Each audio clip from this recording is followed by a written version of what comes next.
اعوذ باللہ من الشیطان الرجیم بسم اللہ الرحمن الرحیم اللہم صل علی محمد وآل محمد وعجل فرجہم۔ دوستان، آج کی گفتگو جو ہے وہ یہ ہے کہ امام حسین علیہ السلام نے 28 رجب المرجب کو مدینہ کیوں چھوڑا؟ کیا وجہ تھی کہ امام کو مدینہ چھوڑنا پڑا؟ امام کو اپنی زادگاہ کہ جہاں پر امام اس دنیا میں تشریف لائے اور اپنا بچپنا وہاں پہ گزارا، اور رسول خدا کی رحلت،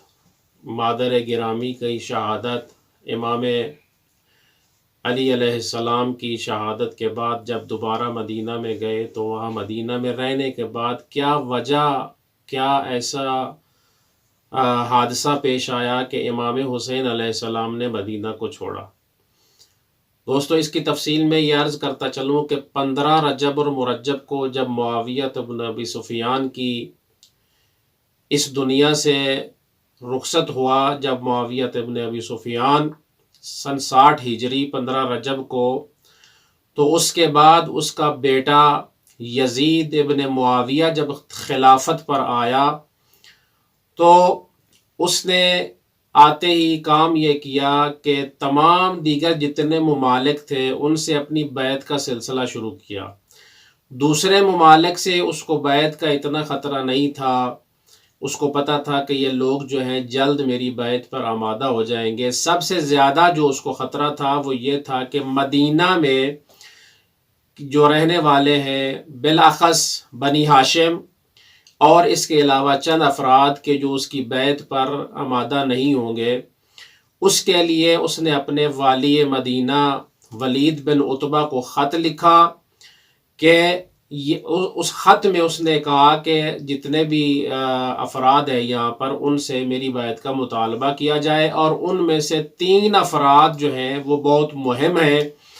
کہ جن سے بیعت کا مطالبہ کیا جائے۔ ان میں سے سب سے پہلا جس نے خط میں لکھا وہ یہ تھا کہ حسین بن علی، ان سے بیعت لی جائے، عبداللہ بن عمر، اور تیسرا جو شخص تھا وہ عبداللہ بن زبیر، کہ ان 3 افراد سے جو ہے وہ میری خلافت کی بیعت لی جائے۔ جب ولید بن عتبہ کو یہ خط ملا اور اس میں اس نے شدید بہت جو ہے وہ تاکید کی ولید بن عتبہ کو کہ تم جو ہے وہ ان 3 افراد سے حتمی طور پر کیا ہے بیعت لو، تو جب ولید بن عتبہ کو خط وصول ہوا اور اس نے امام حسین علیہ السلام کو کہا کہ یزید کا خط آیا ہے اور اس نے یہ کہا ہے، تو اس وقت امام حسین علیہ السلام نے کہا کہ مجھ جیسا شخص اس یزید جیسے شخص کی بیعت نہیں کر سکتا۔ اس کی وجہ کیا تھی؟ امام جانتے تھے کہ یہ فاسق و فاجر ہے، علنی گناہ کرنے والا ہے، اس کی بیعت نہیں کی جا سکتی۔ تو دوسری طرف چونکہ بنی امیہ کا جو ایک شخص تھا مروان بن حکم جس کا نام تھا، ولید بن عتبہ جو ہے اس سے ہر کام کی مشورت کرتا تھا، ہر کام کا اس سے مشورہ لیتا تھا۔ تو مروان بن حکم نے ولید بن عتبہ کو یہ کہا کہ تمہارے پاس اس کے علاوہ اور کوئی اچھا موقع نہیں ہے کہ تم حسین علیہ السلام سے بیعت لے لو، اگر حسین بیعت نہ کرے تو اس کو قتل کر دو، چونکہ یزید نے بھی یہی کہا تھا کہ اگر بیعت نہ کریں گے اشخاص تو ان کو قتل کر دینا۔ جب مروان بن حکم نے یہ کہا تو امام علیہ السلام کو دربار میں بلایا گیا، بیعت کا مطالبہ کیا گیا جیسا کہ تاریخ میں ذکر ہوا ہے، اور بنی ہاشم کے چند افراد جو امام کے ساتھ دربار میں آئے اور یہ سارا ماجرا جو ہے وہاں پر پیش آیا۔ جب امام نے بیعت نہ کی اور دیکھا کہ اب جو ہے مدینہ کے حالات جو ہے امام کے رہنے کے قابل نہیں ہے اور یہاں پر جو ہے جنگ چھڑ سکتی ہے، یہ حادثات پیش آ سکتے ہیں، تو امام علیہ السلام نے مدینہ کو چھوڑنے کا ارادہ کیا۔ اب جب امام نے مدینہ کو چھوڑنے کا ارادہ کیا تو امام علیہ السلام کا مقصد کوئی ایک خاص جگہ نہیں تھی کہ جہاں پر جو ہے امام علیہ السلام اب ہجرت کر کے اس جگہ پر چلے جائیں۔ سب سے پہلا جو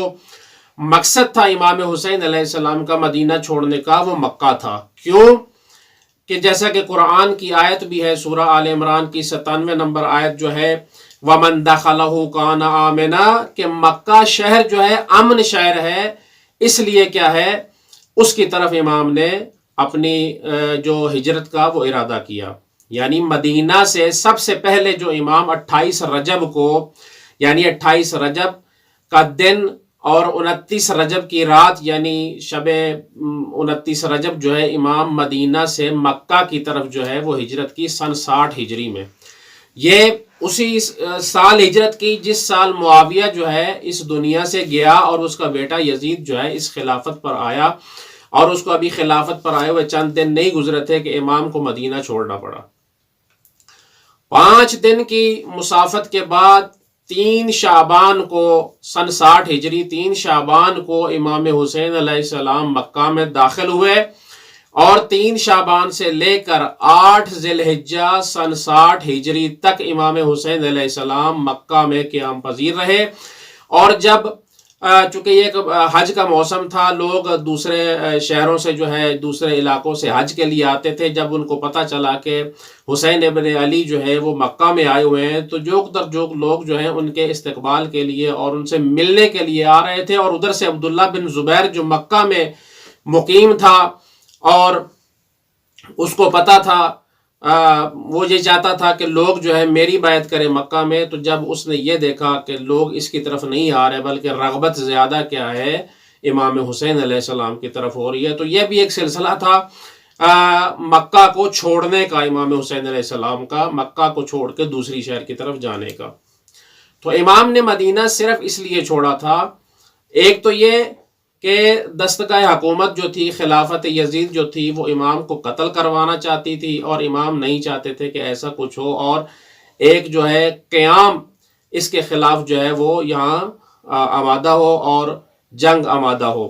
دوسرا یہ ہے کہ ابھی بہت سے لوگوں کو یہ پتہ نہیں چلا تھا کہ معاویہ جو ہے اس دنیا سے چلا گیا ہے اور اس کا بیٹا جو ہے یزید اس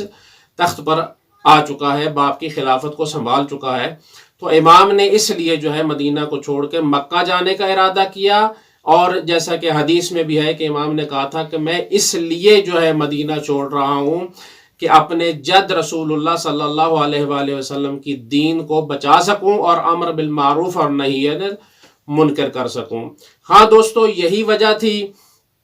کہ امام حسین علیہ السلام نے 28 رجب کو مدینہ چھوڑا اور مکہ کی طرف جو ہے وہ روانہ ہوئے، اور 3 شعبان سن 60 ہجری کو امام حسین علیہ السلام جو ہے وہ مکہ میں داخل ہوئے، اور 8 ذی الحجہ تک جب حج کا موسم آنے والا تھا 8 ذی الحجہ تک امام مکہ میں رہے. اور 8 ذی الحجہ کے بعد جب امام حسین علیہ السلام نے یہ دیکھا کہ اب مکہ بھی جو ہے امام کے رہنے کے قابل نہیں ہے، تو امام نے مکہ سے ہجرت کی اور کوفہ کا ارادہ کیا. چونکہ کوفیوں کے بہت زیادہ خط آ چکے تھے، اس لیے امام نے مکہ سے کوفہ کی طرف جانے کا کیا ہے ارادہ کیا. اور اسی دن کی مناسبت سے ایک اور جو تاریخ میں چیز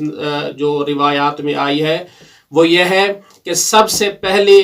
جو نماز رسول خدا صلی اللہ علیہ وآلہ وسلم کے پیچھے جس شخص نے پڑھی وہ امیر المومنین علی علیہ السلام ہے، کہ جو 28 رجب کو اس جگہ پر کیا ہے امام نے رسول خدا صلی اللہ علیہ وآلہ وسلم کے پیچھے بعثت کے بعد جو ہے وہ نماز پڑھی. دوستو، یہ ایک مختصر سا تعارف تھا 28 رجب کا کہ امام حسین علیہ السلام کا مدینہ کو چھوڑنے کا مقصد کیا تھا. تو دوستو، مزید اس حوالے سے اگر کوئی معلومات آپ کو چاہیے ہو، تاریخی معلومات، تو آپ ویڈیو کے کمنٹس میں اظہار کر سکتے ہیں، اور انشاءاللہ ہم کوشش کریں گے کہ آپ کی جو سوالات ہیں ان کا جوابات دیے جائیں. وعلیکم السلام ورحمۃ اللہ وبرکاتہ.